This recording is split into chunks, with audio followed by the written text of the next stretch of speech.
Sore itu Bogor diselimuti gerimis tipis, aroma kopi menyatu dengan hawa lembab yang khas. Kevin datang paling awal, duduk di sudut kafe sambil menatap jam tangan. Ia bilang pada istrinya, Ratna, bahwa ia ada meeting kantor sampai malam, dan akan menginap di Bogor karena besok pagi harus naik gunung bersama teman-teman lama. Namun yang Ratna tidak tahu, Kevin membawa seseorang. Tak lama kemudian Vivi masuk, mengenakan jaket parasut biru dan celana trekking. Mereka berdua duduk sangat dekat. Gaya mereka bukan gaya rekan kantor biasa. Vivi adalah teman kumpul kebo Kevin, hubungan gelap yang teman main Kevin bahkan tidak tahu. Ketika Agus, Dodi dan Arman tiba, mereka terdiam sejenak. Mereka kaget sebab selama ini yang mereka tahu, Kevin sudah menikah dengan Ratna dan punya 2 anak lelaki. Namun, karena tidak enak, mereka berpura-pura tidak tahu dan hanya saling bertukar senyum kaku. Di meja itu mereka berbincang, seolah-olah semua normal. Namun, ketiga teman Kevin tidak berhenti saling melirik. Kevin begitu mesra dengan Vivi, sesekali menyentuh tangan dan pundaknya. Agus hampir ingin bertanya, Ratna mana? Tapi ia tahan. Ia hanya menelan ludah ketika Kevin berkata santai bahwa ia membawa tenda khusus untuk dirinya dan Vivi. Tidak ada yang menyanggah. Namun dalam hati semuanya bergolak. Arman bahkan sempat berbisik pada Dodi, gila nih orang, bawa cewek lain ke gunung. Tapi mereka tetap diam. Karena yang punya rencana perjalanan adalah Kevin dan mereka tidak ingin membuat suasana tegang.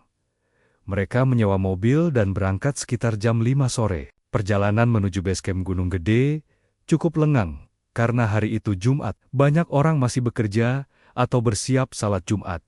Kevin dan Vivi duduk di belakang, sesekali terdengar tawa kecil mereka. Dodi yang menyetir merasa risih, tapi tidak bisa berbuat apa-apa. Kevin bercerita bahwa ia sudah membayar orang agar mengurus administratif pendakian. Jadi mereka bisa langsung naik tanpa ribet daftar di loket.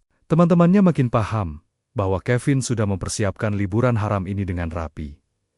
Setibanya di basecamp, suasana sangat sepi. Hanya ada satu warung kecil yang menjual kopi. Mereka duduk sebentar, menyeruput minuman hangat, sambil membahas jalur. Hawa dingin mulai menusuk. Vivi tampak sedikit ketakutan, karena ini pendakian pertamanya.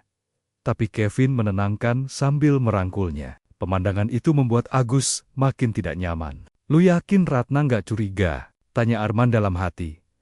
Tapi tidak berani mengungkapkan. Seusai minum kopi, mereka langsung bersiap naik.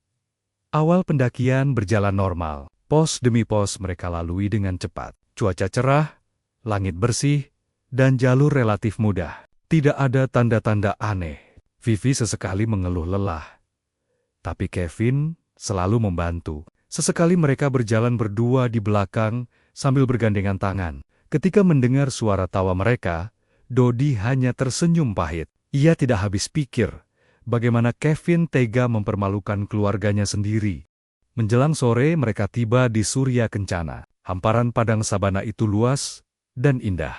Mereka mendirikan tenda Kevin dan Vivi satu tenda, sedangkan 3 temannya dalam satu tenda lain. Setelah tenda berdiri, mereka memasak mie, kopi, dan lauk seadanya. Angin dingin menusuk, tapi suasana terlihat damai. Kevin dan Vivi duduk sangat dekat, seolah dunia hanya milik mereka berdua. Agus tak sanggup melihat lebih lama. Ia masuk tenda lebih dulu, diikuti oleh Dodi dan Arman. Sekitar jam 9 malam, Kevin dan Vivi pamit masuk tenda. Lampu tenda mereka dimatikan. Tidak sampai 5 menit kemudian, terdengar suara samar seperti suara orang tersengal, disertai gerakan tenda dari dalam. Agus, Dodi, dan Arman spontan menoleh. Dalam gelap, mereka melihat siluet tubuh bergerak ritmis.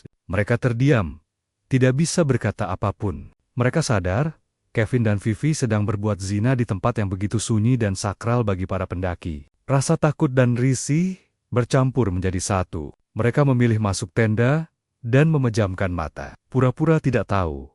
Meskipun suara itu tidak bisa mereka abaikan. Tak lama setelah suara itu mereda, langit yang sebelumnya cerah tiba-tiba berubah gelap. Angin kencang bertiup dan hujan turun begitu deras. Badai datang begitu cepat dan tidak masuk akal. Ketiganya saling pandang dalam tenda, merasa ada sesuatu yang tidak beres. Namun mereka tetap mencoba tidur. Anehnya, meski badai mengamuk, Kevin dan Vivi sama sekali tidak keluar tenda. Semalaman ketiganya hanya bisa memeluk tubuh masing-masing sampai akhirnya tertidur. Pagi hari, cuaca cerah kembali. Ketika Agus keluar tenda, ia melihat Kevin dan Vivi sudah memasak air panas dan menyiapkan sarapan. Wajah mereka segar, seolah tidak terjadi apa-apa semalam. Mereka mengobrol santai, tertawa-tawa, seperti pasangan sah. Ketiga temannya tidak komentar apapun. Mereka tidak berniat summit ke puncak, karena sudah sering ke Gunung Gede. Setelah makan dan istirahat, sekitar jam 2 siang mereka turun. Perjalanan turun juga berlangsung normal. Tidak ada gangguan, tidak ada kejadian ganjil. Cuaca cerah, semua berjalan seperti pendakian biasa. Sebuah ketenangan yang justru terasa aneh. Mereka sampai base camp sore hari, lalu menyewa mobil kembali ke Bogor. Sesampainya di kota, mereka berpisah, menganggap perjalanan itu selesai dan akan dilupakan.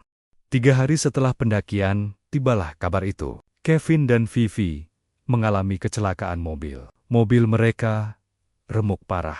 Lebih aneh lagi, Vivi ditemukan terlempar keluar mobil dalam keadaan telanjang bulat. Tidak ada penjelasan logis bagaimana ia bisa kehilangan seluruh pakaiannya. Kevin selamat, tapi kedua kakinya putus. Vivi sempat dirawat 3 hari sebelum meninggal. Ratna, istri Kevin, melaporkan perselingkuhan mereka dan Kevin ditetapkan sebagai tersangka pasal 284 perzinahan, juga pasal kelalaian yang menyebabkan kematian. Barulah semua terbongkar. Kevin ternyata berbohong pada istrinya tentang meeting di Bogor.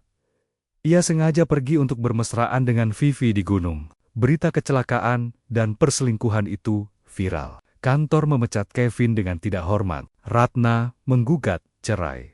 Orang tua Vivi menuntut ganti rugi untuk masa depan anaknya yang masih berusia 1 tahun. Kevin tidak bisa melawan, terutama karena ia kini cacat dan tidak punya penghasilan. Ia benar-benar jatuh. Hari pertama di penjara, tidak ada napi yang mau mendekatinya. Banyak yang menganggap kecelakaan Kevin aneh dan penuh misteri. Malam kedua, Kevin terbangun oleh sosok bayangan perempuan duduk di pojok sel, menangis pelan, rambut panjang, tubuh kurus, wajah mirip Vivi. Kevin ketakutan, tapi setiap kali ia memejamkan mata, sosok itu muncul lagi, menunduk sambil menangis. Dan hanya Kevin yang bisa melihatnya. Sehari demi sehari, bayangan itu muncul terus. Kadang hanya kepala, kadang hanya wajah, kadang seperti kabut. Vivi datang sambil menangis, berkata bahwa Kevin belum menikahinya. Kevin teringat Vivi hamil 2 bulan. Dan ia memang berjanji akan menceraikan Ratna dan menikahinya. Hanya Kevin dan Vivi yang tahu kehamilan itu. Keluarga Vivi tidak mengizinkan visum, sehingga dokter tidak mendeteksi janin dalam kandungannya. Vivi meninggal dengan luka fisik ringan, kecuali benturan kepala, sehingga misteri tentang kondisi tubuhnya saat terlempar telanjang tetap tidak terjawab.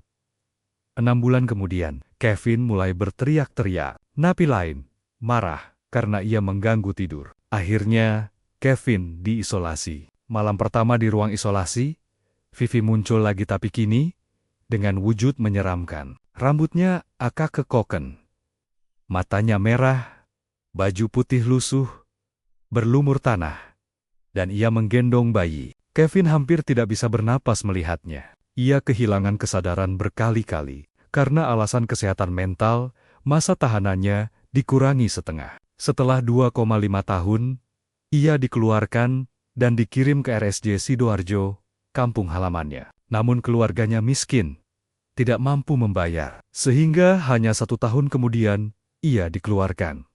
Kevin akhirnya menjadi gelandangan di Surabaya. Ia tidur di pinggir kali, mengais makanan dari sampah, meminta-minta di lampu merah. Namun setiap malam, orang-orang melihat Kevin seperti berbicara pada seseorang yang tidak terlihat. Pernah seorang tukang becak bertanya, "Kamu ngobrol sama siapa? Kok ketawa-ketawa?" Kevin menjawab sambil tersenyum, pacarku, Vivi, sama anak kami. Mereka datang main tiap malam. Menurut Kevin, anaknya sudah berusia 4 tahun. Dan Vivi selalu membawa anak itu untuk bermain dengannya. Vivi tampak cantik. Menurutnya, bahkan Kevin bercerita, mereka sering berhubungan intim di bawah jembatan dekat sungai, tempat dia tidur. Tukang becak hanya geleng-geleng, dasar, gila, cacat, miskin. Masih bejat aja kelakuannya. Dan begitulah hidup Kevin sampai hari ini. Azab itu tidak berhenti. Setiap malam ia hidup dalam dunia lain, bersama roh perempuan yang dulu ia sakiti, dan bayi yang tidak pernah sempat lahir ke dunia. Sementara tubuh kasarnya hidup sebagai gelandangan yang terbuang. Jiwanya hidup dalam jerat penyesalan dan teror tanpa akhir. Sebelum kejatuhan ini, Kevin bukanlah pria sembarangan. Ia pernah menjadi ayah yang baik, bekerja keras demi keluarganya. Ratna dulu sangat bangga memiliki suami seperti Kevin.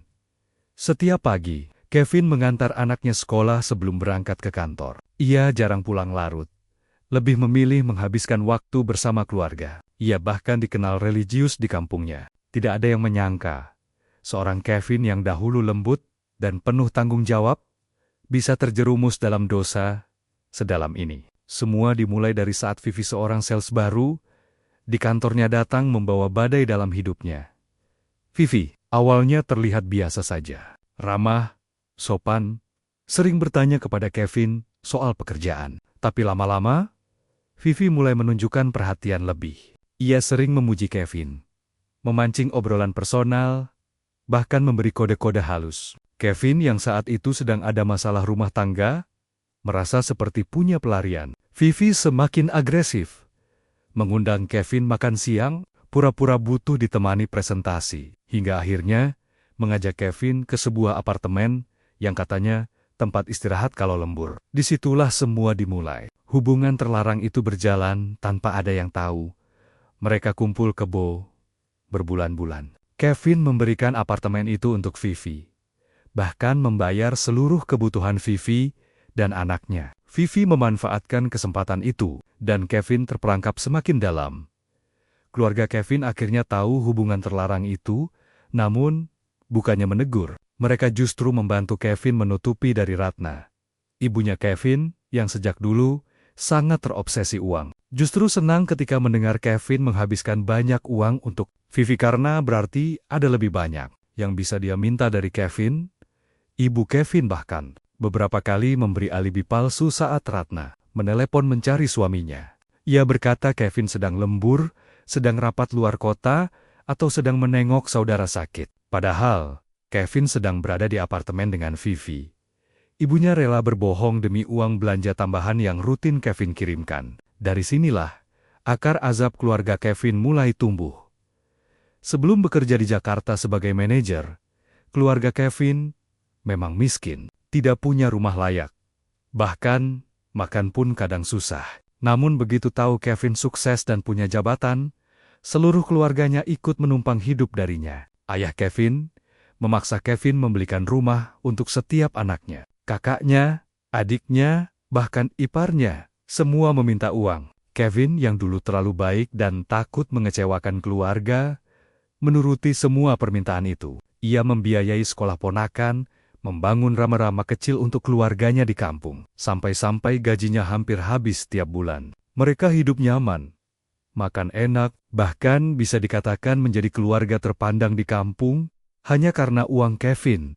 Setiap pulang kampung, Kevin selalu dimanjakan oleh keluarganya. Mereka memuji Kevin, menyanjungnya, menjadikannya tumpuan hidup. Tetapi ternyata semua itu palsu. Saat Kevin mulai berselingkuh, keluarganya bukannya marah, mereka justru mendukung ketika Kevin memberi lebih banyak uang pada mereka sebagai imbalan untuk tutup mulut. Ibunya berkata, "Yang penting kamu bantu keluarga. Urusan sama istrimu, biar nanti kamu jelasin." Kebohongan, dosa, dan kemewahan itulah yang membangunkan murka Allah di belakang hari. Saat kecelakaan Kevin dan Vivi terjadi, semua hancur. Berita itu viral. Ratna melaporkan Kevin, dan seluruh dosanya terbongkar. Keluarganya yang dulu memanfaatkannya ikut terkena getah. mereka jatuh miskin seketika. Rumah-rumah yang dibangun Kevin dijual untuk biaya berobat dan membayar hutang. Mereka mulai saling menyalahkan. Ratna mencaci ibu Kevin yang menutupi perselingkuhan itu. Ayah Kevin malu besar di kampung. Semua orang tahu keluarga Kevin hidup dari uang haram. Tak lama setelah Kevin masuk penjara, ibunya tiba-tiba kena stroke. Mulutnya mencong, tubuh separuh lumpuh. Ia tidak bisa bicara jelas. Setiap malam ia menangis, memanggil nama Kevin, seolah dihantui rasa bersalah. Tapi sudah terlambat. Uangnya habis, yang tersisa hanyalah sakit dan penyesalan. Orang kampung percaya ini azab dari kebohongannya yang menutupi dosa anaknya. Tidak hanya ibunya, kakak Kevin tiba-tiba mengalami stres berat. Ia sering mengigau, berteriak tengah malam, merasa rumahnya dipenuhi bayangan hitam. Adik Kevin, yang dulu gemuk dan sehat karena selalu diberi uang Kevin, mendadak sakit gula parah. Kakinya membusuk dan harus diamputasi. Sementara adik yang paling bungsu mengalami kebutaan perlahan. Mereka semua jatuh miskin. Kembali ke titik nol seperti sebelum Kevin sukses. Bahkan lebih buruk. Azab tidak berhenti pada keluarga Kevin saja. Keluarga Vivi pun terkena imbas. Vivi adalah anak pertama dari 4 bersaudara. Selama hidup, Kevin yang membiayai adik-adiknya sekolah.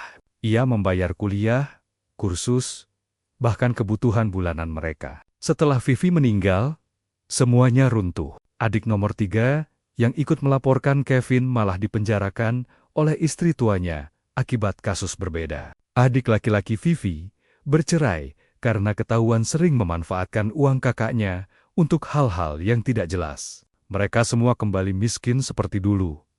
Yang paling menyakitkan adalah kondisi anak Vivi setelah Vivi meninggal. Anak yang masih kecil itu jatuh dari motor karena dijaga oleh adiknya Vivi yang ceroboh. Anak itu mengalami cacat permanen, tidak bisa berjalan dengan normal, dan sering menangis tanpa alasan, seolah trauma itu melekat pada tubuhnya. Seperti roh Vivi masih mengikutinya. Keluarga Vivi kewalahan, tidak punya uang untuk pengobatan. Semua bantuan dari Kevin sudah tidak ada lagi. Sementara itu, Kevin hidup sebagai gelandangan, hanya ditemani arwah Vivi dan bayi yang ia klaim sebagai anak mereka. Setiap malam ia berbicara sendiri, tertawa, menangis, atau berpelukan dengan udara kosong. Orang-orang yang melihatnya merasa ngeri. Ada yang bersimpati, ada yang mengejek. Namun, Kevin tidak sadar. Baginya, Vivi masih hidup. Di matanya, Vivi adalah perempuan cantik yang selalu datang membawakan cinta dan bayinya. Lama-kelamaan, Kevin menjadi keresahan. Ia sering berteriak tengah malam, ngobrol dengan sosok gaib, bahkan kadang melakukan hal-hal tak pantas di bawah jembatan karena mengira bersama Vivi. Banyak warga ketakutan karena melihat Kevin berbicara pada kegelapan. Seolah ada makhluk yang berdiri di belakang mereka, anak-anak tidak berani lewat dekat jembatan itu. Warga melaporkan Kevin ke dinas sosial. Suatu malam ketika Kevin sedang duduk di pinggir kali sambil tertawa dan menggendong sesuatu yang tidak terlihat, beberapa petugas dinas sosial datang. Kevin berusaha lari sambil berteriak bahwa Vivi dan anaknya sedang bermain dengannya. Tetapi tidak ada siapa-siapa. Petugas akhirnya menangkap Kevin dan membawanya dengan mobil box. Kevin terus berontak, memanggil nama Vivi, menangis histeris, memohon agar istrinya tidak ditinggal. Kevin ditempatkan di sebuah penampungan bagi orang dengan gangguan jiwa dan gelandangan. Di ruangan itu, Kevin tetap berbicara sendiri setiap malam. Petugas sering mendengar ia menyanyi untuk anaknya, atau seolah-olah sedang bercerita pada seseorang. Namun tidak ada yang terlihat. Beberapa petugas bahkan mengaku merinding, karena kadang mendengar suara perempuan menangis dari sel Kevin, padahal ia sendirian. Tempat itu menjadi penjara terakhir Kevin. Dan begitulah akhir kisah Kevin.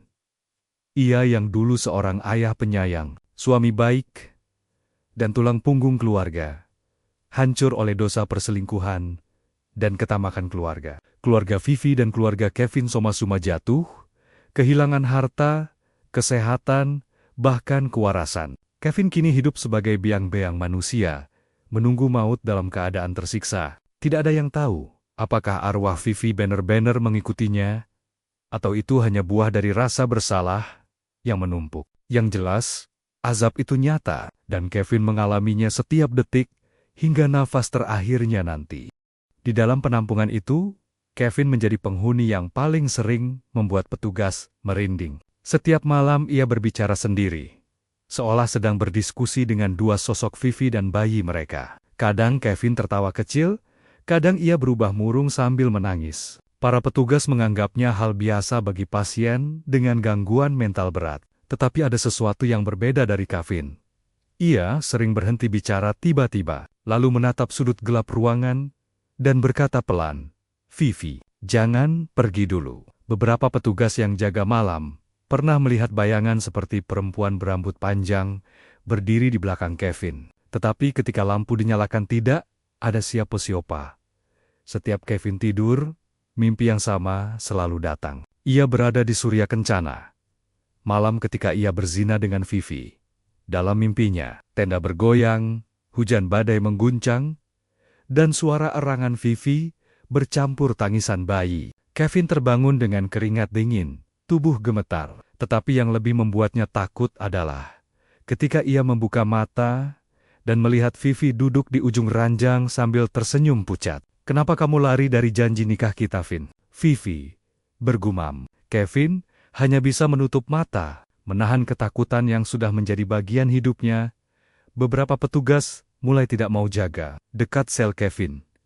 Mereka mengaku sering mendengar suara perempuan menangis dari dalam sel, padahal Kevin tidur. Ada juga yang melihat bayangan bayi merangkak di lantai. Dua petugas bahkan mengundurkan diri karena tak sanggup menghadapi kejadian aneh itu. Kepala penampungan menegur mereka dan menegaskan bahwa semua itu hanya halusinasi. Tapi pada malam tertentu, ia sendiri mendengar suara perempuan memanggil namanya dari sel Kevin. Sejak itu, ia tak pernah lewat lorong itu sendirian lagi. Tak ada satupun keluarga Kevin yang datang menjenguk. Ibunya lumpuh, kakaknya hilang akal, adiknya buta, dan yang satu kakinya diamputasi. Mereka semua sibuk mengurus penderitaan masing-masing. Mereka kini benar-benar miskin. Rumah bantuan Kevin dulu telah habis terjual. Hutang bertumpuk. Ayahnya hanya bisa menangis ketika ditanya soal Kevin. Mereka semua sepakat bahwa apapun yang terjadi pada mereka adalah balasan dari dosa yang dulu mereka tutupi.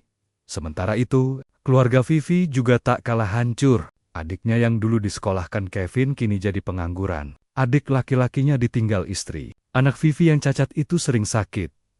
Dan biaya rumah sakit membuat mereka semakin tenggelam. Rumah kontrakan mereka habis untuk biaya berobat. Mereka sering teringat bagaimana Vivi dulu berjanji akan menikah dengan Kevin dan hidup bahagia. Kini, mereka bahkan tak berani menyebut nama Vivi, karena setiap menyebutnya, seperti ada angin dingin yang menggeser pintu atau menurunkan suhu ruangan.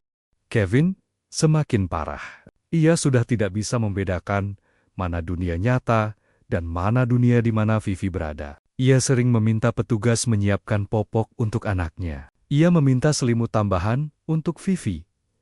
Ia meri-mera ketika petugas mencoba membersihkan kamarnya, karena ia menganggap petugas sedang menyentuh anak kecil tak terlihat. Pada titik ini, Kevin benar-benar hidup dalam dunia lain yang ia ciptakan bersama arwah Vivi. Pada suatu malam, seorang petugas baru mendengar suara bayi menangis dari lorong sisi kiri, tempat sel Kevin berada. Petugas itu menghampiri, tetapi lampu dan lorong kosong. Namun suara bayi makin jelas. Ketika ia mendekat ke sel Kevin, suara itu berhenti. Ia menengok ke dalam dan melihat Kevin duduk menatapnya sambil berkata, "Jangan ganggu, anakku tidur." Petugas itu langsung lari ketakutan. Dan setelah kejadian itu, ia mengundurkan diri. Dinas sosial akhirnya memutuskan bahwa Kevin terlalu mengganggu dan memicu banyak kejadian aneh. Mereka menganggap Kevin bukan hanya masalah sosial, tetapi juga masalah spiritual. Kevin dilepaskan ke jalanan secara dayam-dayam, tanpa identitas, tanpa uang, tanpa tempat tujuan. Kevin berjalan terpingkang-pingkang dengan sisa kakinya. Tersenyum sendiri, sambil membawa selimut lusuh yang ia anggap sebagai bayinya. Kevin kembali ke jembatan tempat ia sering bertemu Vivi.